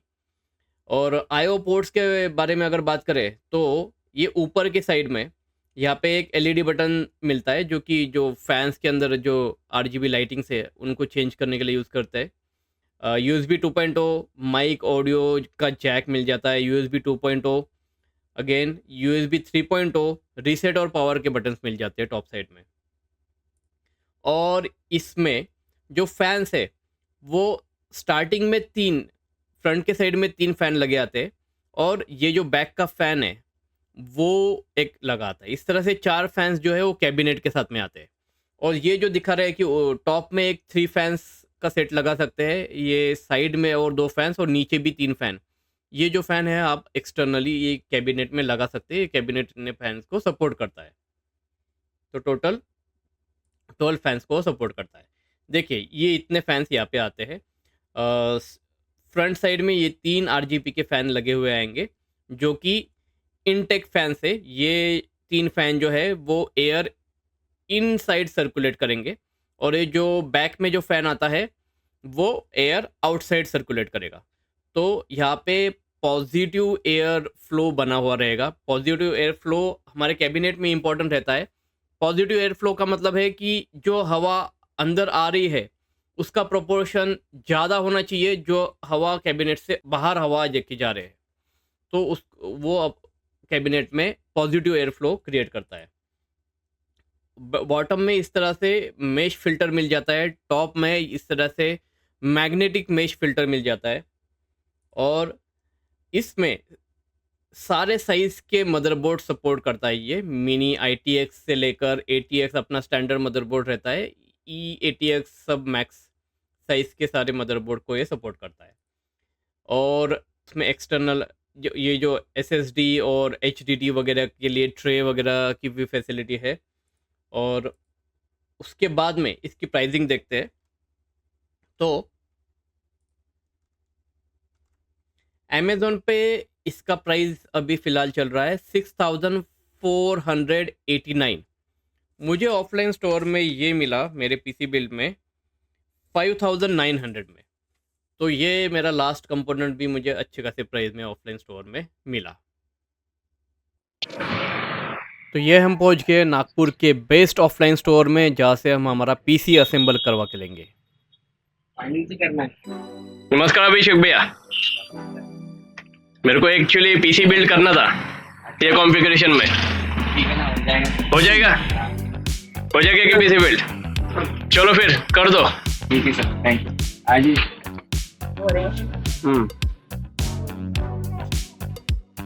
क्या नाम बताया भाई आपका? फैयाज। ओके, तो अपना पूरा चलो फिर चालू करते हैं। आपको सारे कंपोनेंट मिल गया ना? चलो फिर असेंबल करते हैं। सबसे पहले क्या है? इसका मदरबोर्ड है आपका। Okay Z790P wifi. ओके, चलो अनबॉक्स करते हैं।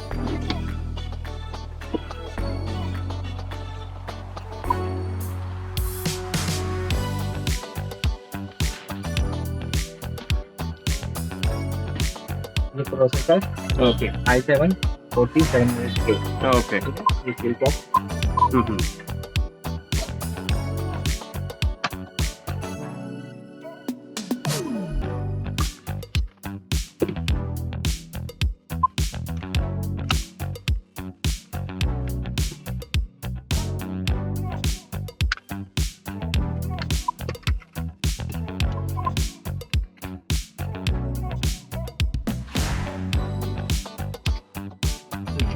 तो सिर्फ यहाँ पे रख देने का। और इसको ऐसे ये लॉक निकल जाएगा। ओके, ये रैम इधर। 8GB 16GB 2 6000 ओके, ये ड्यूअल चैनल है। डुअल चैनल है। हाँ। ओके, 16 GB की 2। ठीक है, वन बैक करते हैं।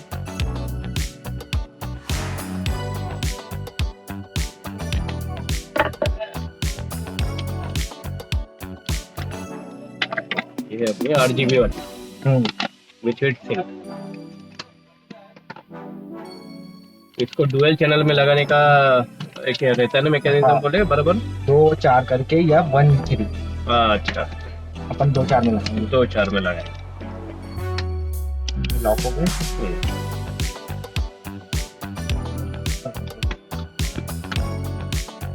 ये lock हो गए। ओके, अपना जो ये SSD सैमसंग की 990 प्रो 1 TB की NVMe 7400 MB की पर सेकंड की राइट स्पीड। ठीक है, फुल पैक इसका भी फुल ओपन करते हैं।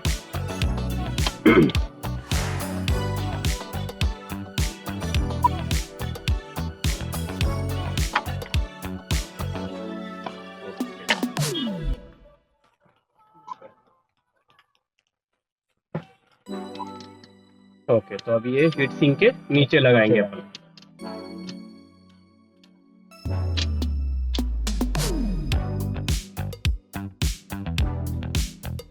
इसके लिए निकालना।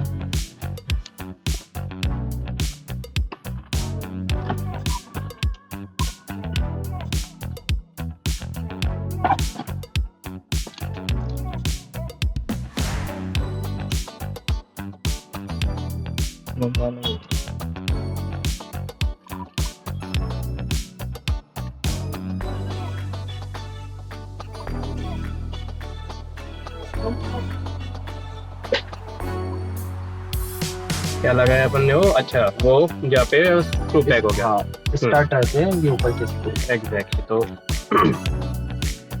तो मैं यही बता रहा था कि ये 2280 वाली जो है ना, तो ये वही छोटी। हाँ, अभी नॉर्मल वाली जो है ना, वो दूसरी क्या है, 2180 जो बड़ी वाली है, उसको वो बाय डिफॉल्ट पोर्ट है उसका। नहीं, ये नॉर्मल है। हम्म, इससे छोटी वाली ये आती है नॉर्मल पे, और एक स्मॉल आती है। तो आपको मैंने दिखाया। ओके, तो इससे ये बड़ी वाली भी आती है। हाँ, उसका नंबर मैं भी स्क्रीन पे दिखाऊंगा, तो वो ये पोर्ट उसके लिए भी कंपेटेबल है।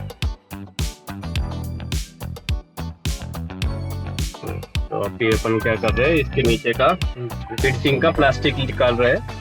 भाई अपने एक्सपर्ट है इनके, इसके लिए उनको पता है कि प्लास्टिक निकालना है। उसके बाद में इसको कर देंगे अपन टाइट, प्रॉपर टाइट कर देंगे।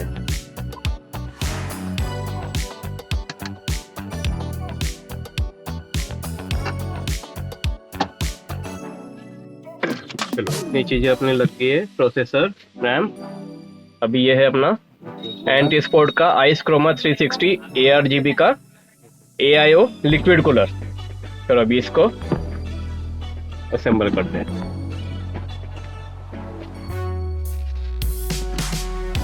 इसको लगाना थोड़ा चैलेंजिंग रहता है ना, बोले इसमें वो हीट सिंक का वो क्या पेस्ट वगैरह लगाना पड़ता है। अच्छा, थर्मल पेस्ट। मैन सिलिकी का रहता है, मैन सिलिकी का रहता है। अच्छा, प्रॉपर लगाए तो आपका प्रोसेसर प्रॉपर हीट रहेगा, ओके, ज़्यादा हीट नहीं करना। अच्छा, इसमें गर्म हो जाए तो तकलीफ नहीं आती। ओके।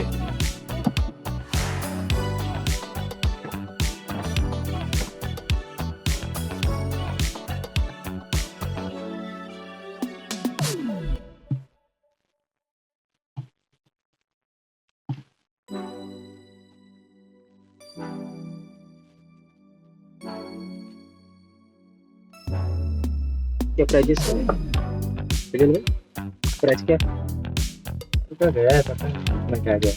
प्राइजेस भी बताएंगे आप। बता देंगे सर, आखिरी में वीडियो ही ले लेना। बिल्कुल बिल्कुल। तो रिवील कर देंगे। 1.5-2 लाख तो हो गए ना? बस डेढ़ की तारीख था। जनरेशन ये 14 जनरेशन का है आपका। क्या अभी मीडिया ये, का डाला। हाँ, ये मदरबोर्ड का डाला। ये मदरबोर्ड का लाभ है। अभी ये 1700 जो ये प्रोसेसर इंटेल का प्रोसेसर रहता है उसके साथ में का ये को लॉक है, तो उनको एडजस्ट करके बराबर वो मदरबोर्ड के होल्स को एडजस्ट करना पड़ेगा।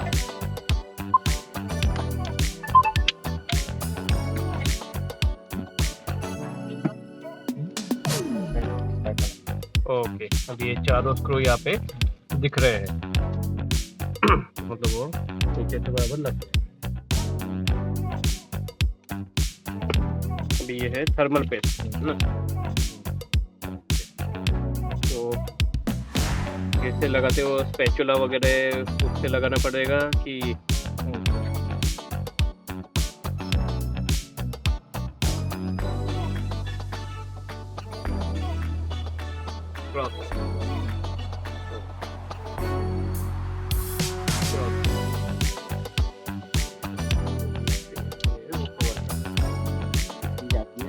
ये स्पैचुला। ओके, ओके, ये बस मैं यही देख रहा था। स्पैचुला उन्होंने दिया है तो उससे प्रॉपर इवनली स्प्रेड कर लेंगे, तब वो प्रोसेसर पे सब तरफ लग जाएगा।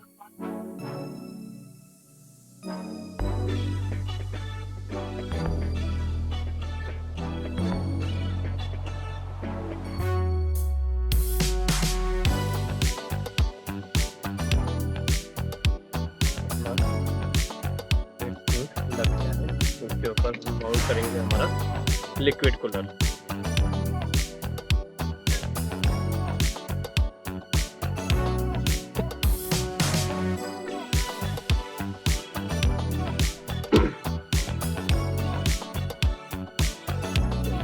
तो ताकि रेडिएटर हमें टॉप में माउंट करना है, तो उस हिसाब से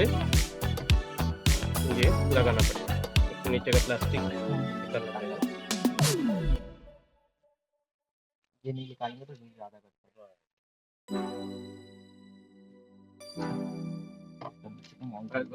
हाँ बोलना है।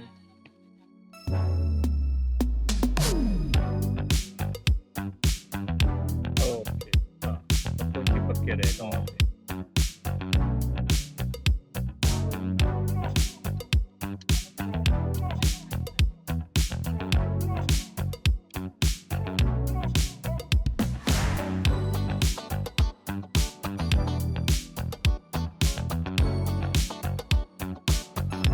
ये सीधे ही रहेगा ना? जो नाम है उनको चीजें कर देते हैं, साथ में देखेंगे।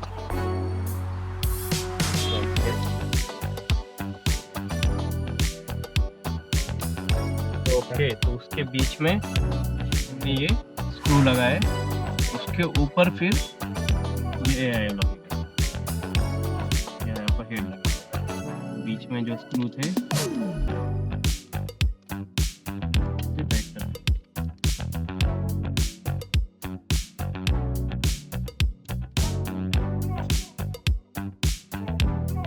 क्रॉस में लगाना है।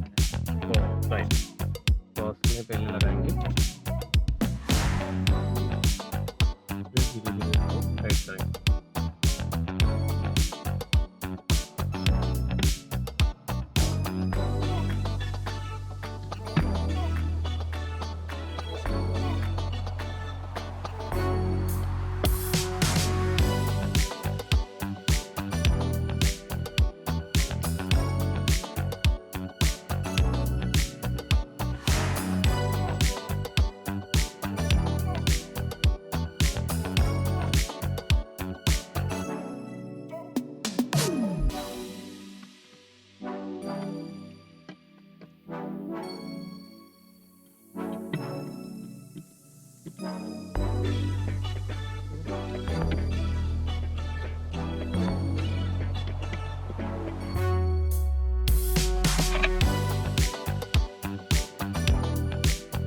अभी अपना AIO लग गया, हेड लग गया actually.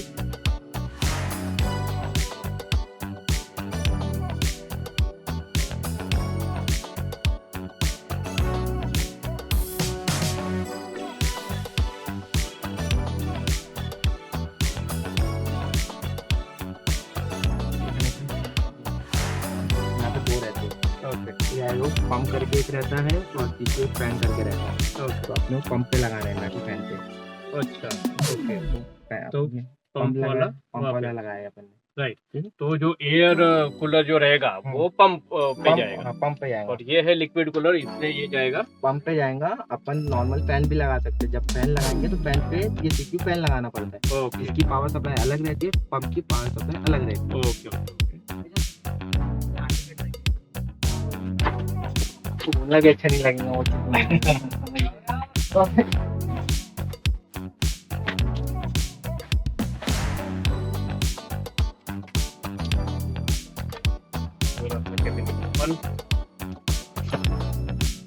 Dynamic GT anti sport का खुल गया सिल से।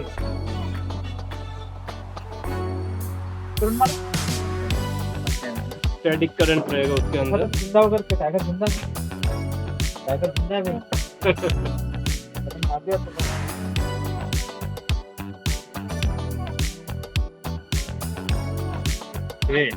ये बाहुबली ने लाया अपना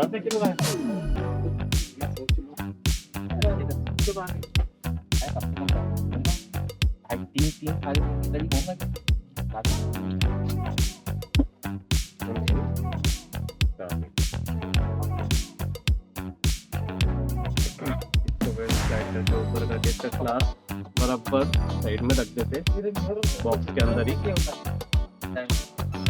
टेम्पर्ड ग्लास रहेगा वो खराब हो जाती है। और दूसरा मिलता भी नहीं वो अभी बॉक्स के साथ में अभी लगाएंगे आयो शील्ड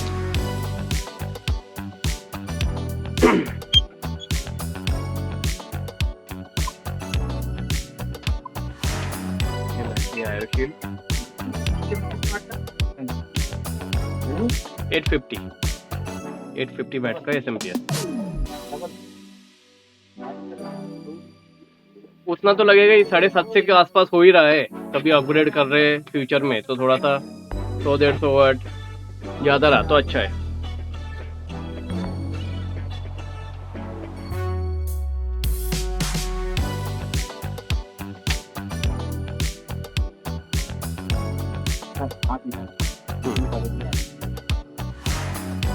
लाइट लगा दो ना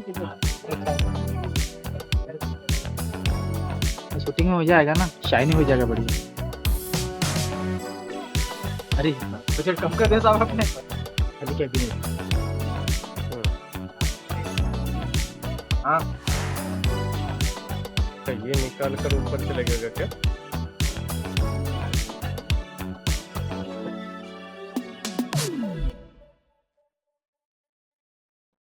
ओके इसकी पोजीशन चेंज करनी होगी स्पॉट होने के चांसेस रहते हैं ना उससे।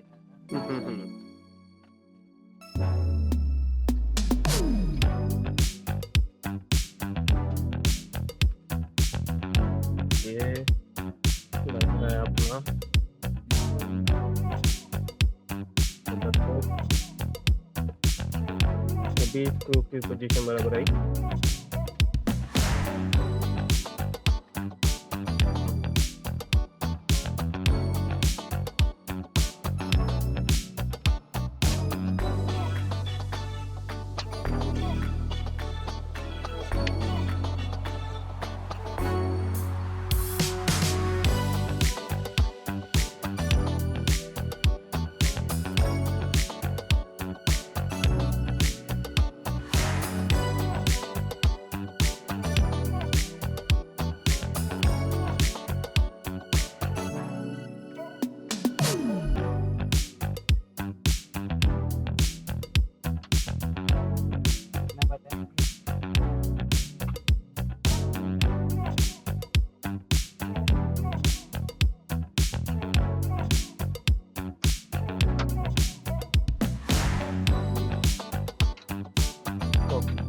मदरबोर्ड के स्क्रूज लग गए, मदरबोर्ड फिट हो गए। अभी लगेगा अपना रेडिएटर, वो भी टॉप में।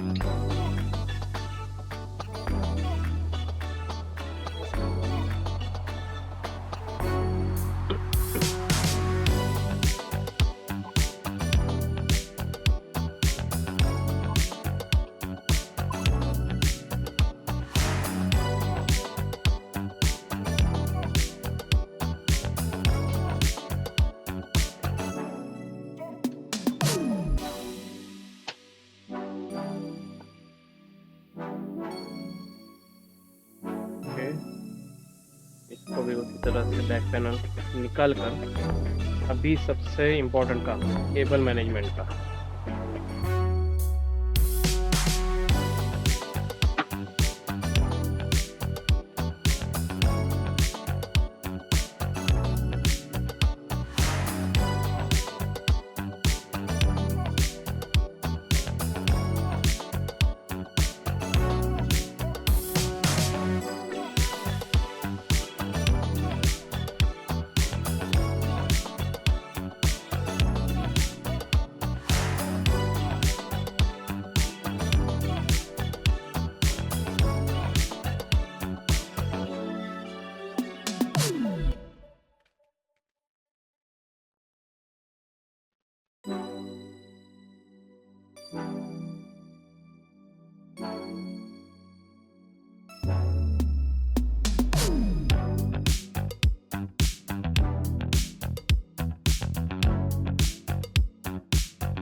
कोर्सर RM850X RMX सीरीज का है, 850 वैट का हॉर्सएयर का पावर सप्लाई। चलो इसको अनबॉक्स करते हैं।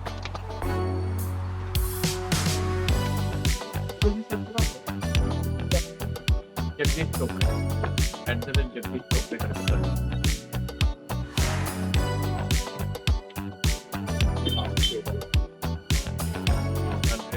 और इसको मैनेज करना मतलब वो सबसे बढ़िया पावर सप्लाई और शेयर का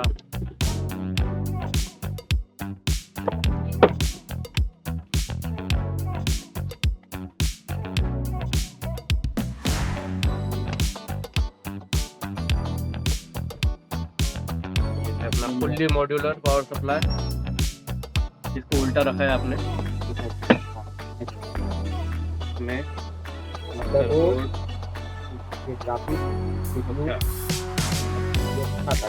बाकी पेरे पे तो ठीक है, तो करते हैं अपन असेंबल। तो सबसे बड़ी वाली जो आई थिंक 16 पिन रहती है ना मदरबोर्ड की, 24 पिन रहती है। अच्छा 24 पिन का रह जाएगा मदरबोर्ड को।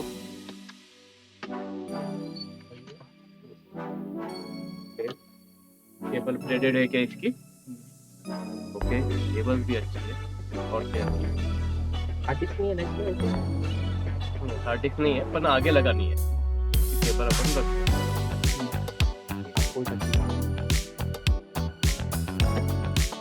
ये मत सोच।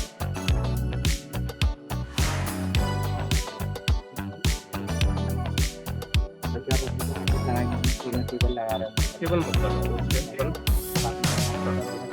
बिल्कुल जितनी लग रही है उतनी ही लगाएंगे। फुल्ली मॉड्यूलर का यूज़ होना चाहिए ना।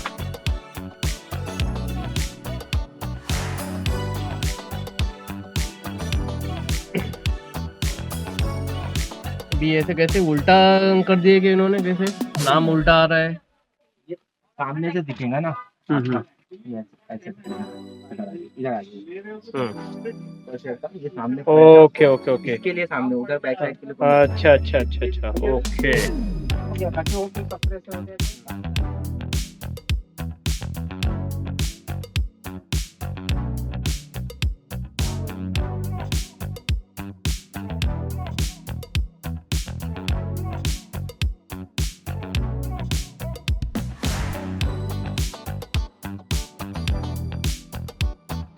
ठीक है, ये अपना ग्राफिक्स कार्ड Asus का Dual GeForce RTX 4060, 8 GB का VRAM। ठीक है, इसको अनबॉक्स करते हैं, उसको लगाते हैं।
बराबर हो, PCIe 5 जो है ना, वो सिल्वर वाला।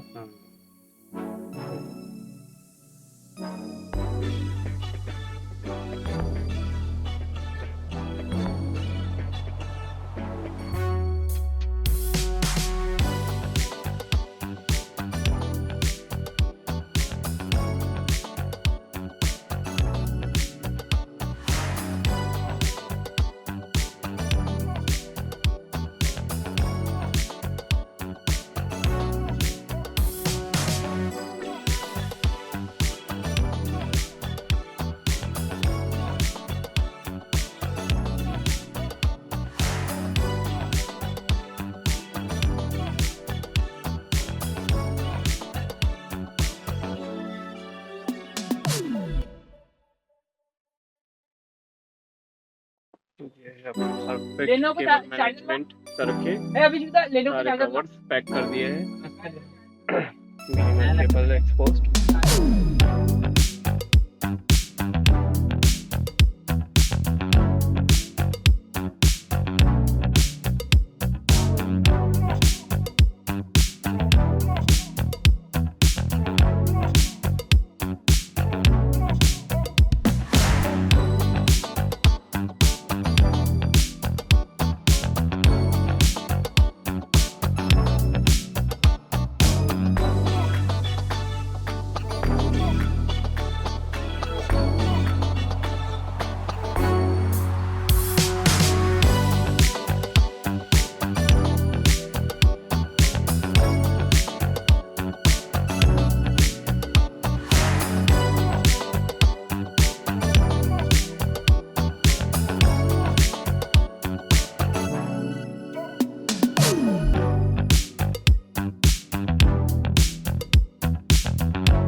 डालने वाली हूँ ओके। अभी एक बार सर इस बार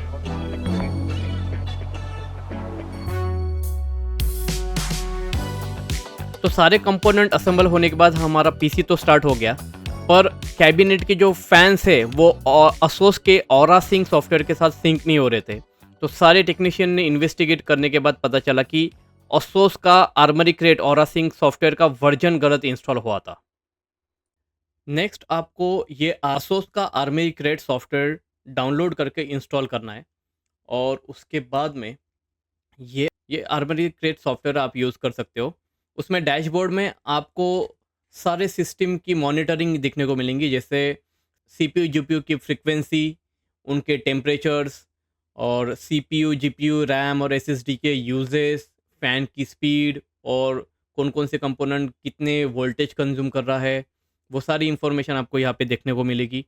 और उसके बाद में फ़ैन का मोड भी आप यहाँ से चेंज कर सकते हो, जैसे साइलेंट चाहिए आपको, स्टैंडर्ड, टर्बो, फुल स्पीड, या फिर कस्टम में। उसी के साथ में ऑरा सिंक हमने डिस्कस किया। और उसके बाद में फ़ैन एक्सपर्ट है, यहाँ पे आप फ़ैन की प्रोफाइल चेंज कर सकते हो।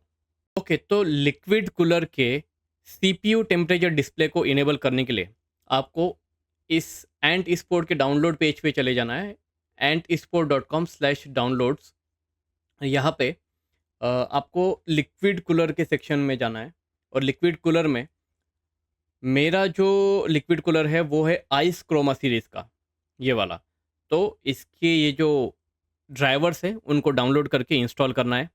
उसके बाद में उसका टेम्परेचर जो है वो दिखने लगेगा।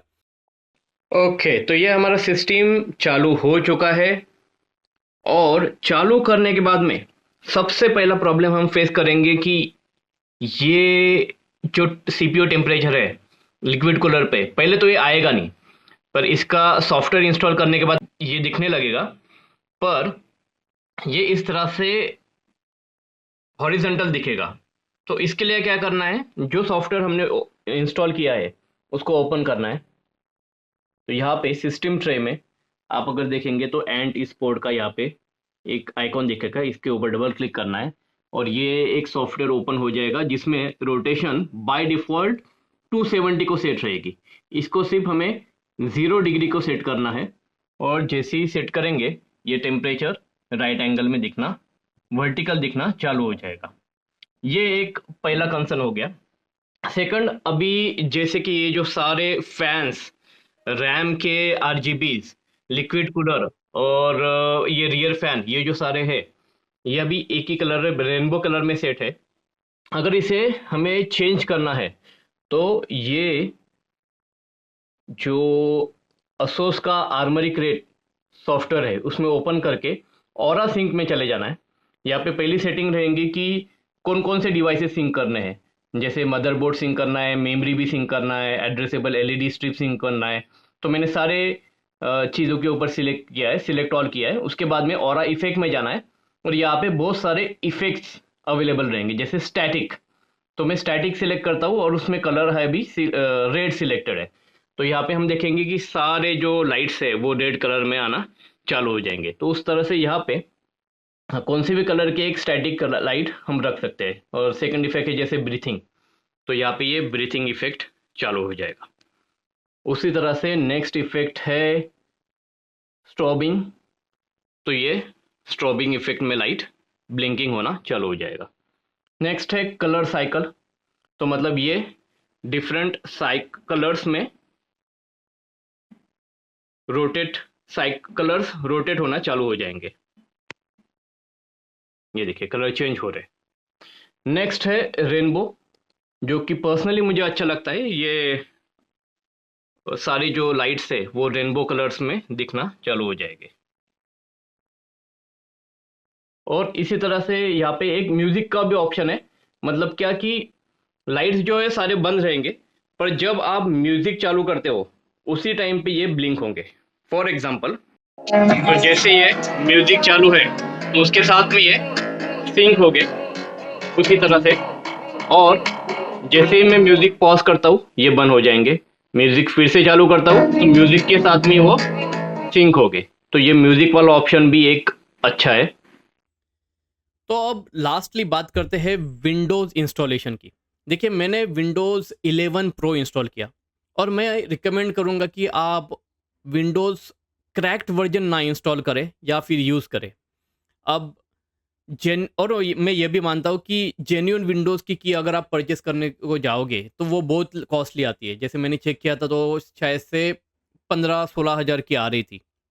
पर आप थर्ड पार्टी वेबसाइट जो विंडोज़ की प्रोवाइड करते हैं, जैसे माई पीसी की है, नेक्सस की हब है और बहुत सारी वेबसाइट्स है, वहाँ से रिटेल की परचेस करके यूज़ कर सकते हो। वो शायद से कुछ 500-600 के अराउंड आती है। तो ये जो वेबसाइट्स है वो बल्क में कीज़ खरीदते हैं माइक्रोसॉफ्ट से और वो रिटेल की जो है वो as a third party supplier provide करते हैं। तो वो कीज़ आप खरीद के यूज़ कर सकते हो। एक इतने सारे कंपोनेंट्स आप इतने महंगे-महंगे यूज़ कर रहे हो, तो एक 500-600 इन्वेस्ट करके जेन्युइन विंडोज़ यूज़ करना कभी भी प्रेफ़रेबल है, आइडियल है, रिकमेंडेड है। और इससे आपको सिक्योरिटी रिलेटेड जो कंसर्न्स है, वो भी आपके मिनिमाइज़ हो जाते हैं, कम होते हैं। तो ये था मेरे पीसी बिल्ड का वीडियो, जिसमें मैंने जो भी 1 डेढ़ महीने में रिसर्च किया, वो सारा आपके साथ शेयर किया। मेरे सारे कंपोनेंट्स जो मैंने चूज़ किए और उनके अल्टरनेटिव्स मैंने आपके साथ शेयर किए। अगर आपको वीडियो पसंद आया तो लाइक कीजिए, अगर कुछ क्वेश्चंस रहेगा तो कमेंट कीजिए, मैं उनको आंसर करूँगा और सब्सक्राइब करना ना भूलें। तो मिलते हैं अगले वीडियो में। Thank you.